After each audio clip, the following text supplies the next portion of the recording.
और वक्त हुआ हमारे आज के हॉट इशू का, दहशतगर्दी के ख़िलाफ़ स्ट्रेटजी। इस पे बात करेंगे हम इफ्तिखार फिरदौस साहब से, जो सिक्योरिटी एनालिस्ट हैं, और उनसे बात करें। दो बहुत अहम वाक़यात हुए हैं पिछले दिनों में। खैबर पख्तूनख्वा और बलूचिस्तान में दहशतगर्दी तो जारी है, लेकिन इस्लामाबाद में खुदकुश हमला हुआ, और उसके अलावा इमाम बारगाह पे, और उसके अलावा जो बलूचिस्तान में एक बहुत बड़ा हमला हुआ जिसमें एक जंग हुई, 3 दिन तक होती रही, जिसमें बहुत सारे दहशतगर्द, 200 से ज़्यादा दहशतगर्दों को मार दिया गया। और लेकिन इस्लामाबाद में जो वाक़या हुआ उसके बारे में ख़बर आई कि जो दहशतगर्द है उसका ताल्लुक़ दाइश से है, और दाइश के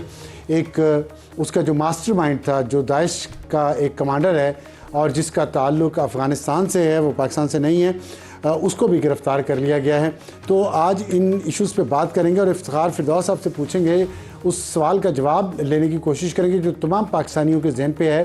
कि कैसे ये दहशतगर्दी का जिन, इसको कैसे काबू किया जा सकता है। इफ्तिखार फिरदौस साहब।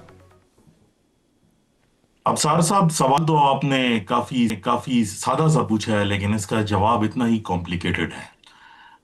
जो दहशतगर्दी के खिलाफ जो जंग थी, वो जब एक नहज तक पहुंची और सिचुएशन जो है वो कदरे नॉर्मलाइज होना शुरू हुई 2015 के बाद, तो 2020 तक एक अहम जो है वो मौका था और एक इम्पॉर्टेंट पॉइंट था कि जिसके अंदर जो लेजिस्लेटिव काम थे, यानी कानूनी पेचीदगियां थी, उसके मुताबिक तो कॉन्स्टिट्यूशनली हमने बहुत सारे काम कर दिए, लेकिन उसके ज़मीन पर जो असरात होने थे, जिसको जो उसका ह्यूमैनिटेरियन एस्पेक्ट था, वो उस कदर आगे नहीं जा सका। अब इस टाइम पर जब तक आप दहशतगर्दी को काइनेटिकली जो है, यानी ऑपरेशंस के जरिए कंट्रोल नहीं करेंगे ताकि उस एरिया के अंदर डेवलपमेंट की सॉरी जाए, टू तो बना। इंटरप्ट, ये आप खैबर पख्तूनख्वा की बात कर रहे हैं या बलूचिस्तान की? मैं दोनों की बात कर रहा हूँ, दोनों की बात कर रहा हूँ, क्योंकि दोनों की हिस्ट्रीज और दोनों का जो मेयार है जजमेंट का, कि इन टर्म्स के यहाँ पर प्रॉब्लम्स क्या है, वो ऑलमोस्ट ओवरलैप है। और दोनों के अंदर जो है एक पॉलिटिकल फॉल्ट लाइन है जो इस टाइम पर ट्रिगर्ड है। बलूचिस्तान के अंदर जो है जो पॉलिटिकल नुमाइंदगी है, वो ऑलमोस्ट जो लोग हैं वहाँ के, वो ये समझते हैं कि यहाँ के जो कॉन्फ्लिक्टेड रिडन एरियाज हैं, वहाँ की एक लीडरशिप जो है वो आगे आनी चाहिए, जो ऑर्गेनिक हो। और जो केपी की लीडरशिप है, वहां पर भी सिमिलर जो है वो इश्यूज जो है वो चल रहे हैं। तो ये दोनों सूबों में ये क्यों ऐसी एक ही जैसी पॉलिसी क्यों है जो कामयाब भी नहीं है?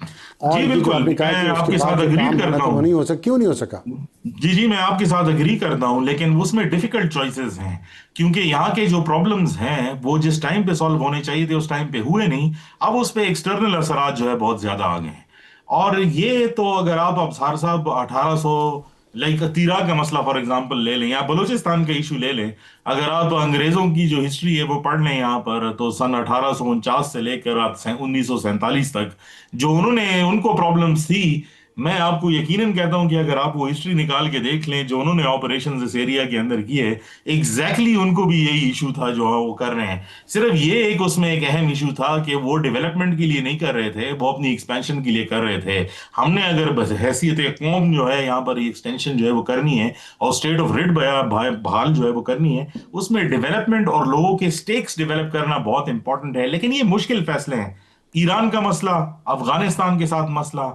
सेंट्रल एशिया के अंदर बदलती हुई सूरत हाल, और पाकिस्तान का एक ऐसे प्लेटफॉर्म पर जाना जो एक पावर हब अब बनते हुए जा रहा है, तो जो इंटरनल फॉल्ट लाइंस हैं, जो प्रॉक्सी वॉरफेयर है, वो तो मजीद आगे बढ़ती हुई नजर आ रही है। और मेरे ख्याल में कि जो 2026 के बारे में एक असेसमेंट थी, और आपके साथ भी पिछले साल एंड में जो है वो बात हुई थी, उसमें यही था कि अब ये दहशतगर्दी के अनासर जो हैं ये अर्बनाइज्ड एरियाज की तरफ जो है वो आएंगे, और उसके हासार जो है वो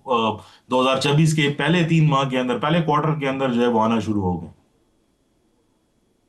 अच्छा, ये बताइएगा, आपने कहा कि जो गोरा था उसको अपनी हैसियत बेहतर करनी थी और हमें डेवलपमेंट करनी है, तो क्या हम ये नैरेटिव, ये हकीकत, जो हकीकत भी है, तो हम वहाँ के लोगों को ये बता नहीं सके, उन्हें समझा नहीं सके कि ये डेवलपमेंट लेके आ रहे हैं, कोई कब्ज़ा नहीं है, कोई हैसियत नहीं है? देखिए, मैंने तो यही कहा कि 2017-18 के दरमियान में जब हम लेजिस्लेटिवली करते हुए जा रहे थे और आपने फाटा को जो है वो केपी में मर्ज कर दिया और कबायलियों ने वेलकम किया उसको हक दर्जे तक,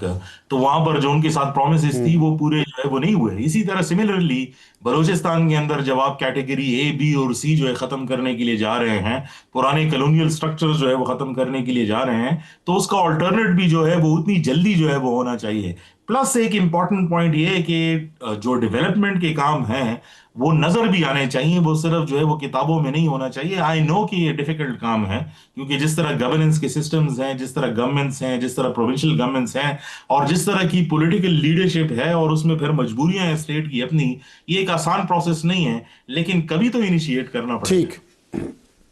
लेकिन आपने अभी जो कहा कि 2018 के बाद फिर ये मामला जो हैं वो ठीक नहीं हुए, जो वादे किए थे एबीसी ख़त्म करना था बलूचिस्तान का, केपी में मर्जर हुआ था तो उसकी डेवलपमेंट थी, तो उस वक्त तो हम देखते हैं कि वफाक में, खैबर पख्तूनख्वा में और बलूचिस्तान में पीटीआई या उसकी पसंदीदा हुकूमत जमातों की हुकूमत थी। फिर ये क्यों नहीं काम हो सका, जबकि वो आगाज़ था मर्जर के फ़ौरन बाद, बड़ा अहम और क्रूशल पीरियड था, वो क्यों नहीं हुआ? आई आई थिंक कि उसके ऑप्टिक्स जो है वो अलहदा थे, उसमें शोशाह की बात जो है वो ज्यादा थी, टू बी वेरी ऑनेस्ट, और उसमें बहुत चीजों को बढ़ा चढ़ा के पेश किया जा रहा था, लेकिन असल में कोई काम उसके अंदर नहीं, हुआ लेकिन नहीं। अभी तो मुखालफत है ना वफाक में और खैबर पख्तूनख्वा में, डिफरेंस ऑफ ओपिनियन है, उस वक्त तो नहीं था, फिर क्यों नहीं कर जी सके? बिल्कुल, आई एग्री, उस टाइम पर भी नहीं हुआ, बल्कि अगर आप उसको मजीद जो है वो कुरेदेंगे क्यों नहीं हुआ, तो जो पीटीआई की फेडरल गवर्नमेंट थी उन्होंने केपी को अपना शेयर देने से जो है वो नहीं दिया था उनको, वो बल्कि एनएफसी नहीं करा सके थे,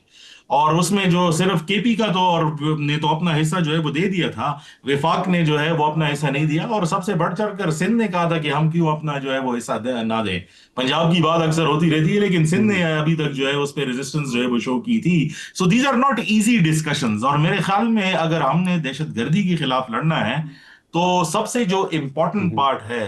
वो 80%, क्योंकि 20% तो सिर्फ वो है जो आप सुनते रहते हैं कि यहाँ पे ऑपरेशन होगा और यहाँ पर आईबीओ हुआ, वो सिर्फ 20% है। हमारा सारा फोकस इसी पर होता है। जो बाकी का 80% है, जिसके अंदर आपने लोगों को वो चीज देनी है जो मुतबादिल हो, ये ना करो तो फिर ये करो तो उसका मुतबादिल, वो तो कहीं पे डिस्कशंस में है ही नहीं। आप जुडिशल निजाम देखें, पुलिस का निजाम देखें, वहां पर ब्यूरोक्रेसी का निजाम देखें, और ये मैं सिर्फ केपी की बात नहीं कर रहा, बलूचिस्तान में भी जो है वो जाके देख लें, 60 किलोमीटर तक तो कोई इंसान और बंदा और जमीन ही नजर सिर्फ नजर आती है, उसमें तो कोई डेवलपमेंट नजर नहीं आती। 60 कुछ लाख हाईवे से आप जाएं चमन की तरफ तो आपको अंदाजा जो है वो हो जाएगा। तो ये एक हकीकत है, we have to understand this, कि जो हमारी इंटरनल फॉल्ट लाइंस हैं वो ओपन टू एक्सप्लॉयटेशन है। ठीक, बहुत शुक्रिया साहब हमसे बात करने का। तो कंक्लूजन यही है कि स्ट्रक्चरल रिफॉर्म्स खैबर पख्तूनख्वा और बलूचिस्तान में अगर इस दहशतगर्दी को काउंटर करना है तो तमाम महाजों पर मिल के काम करना पड़ेगा। आज के लिए इतना ही, खुदा हाफिज़ एंड गुड नाइट।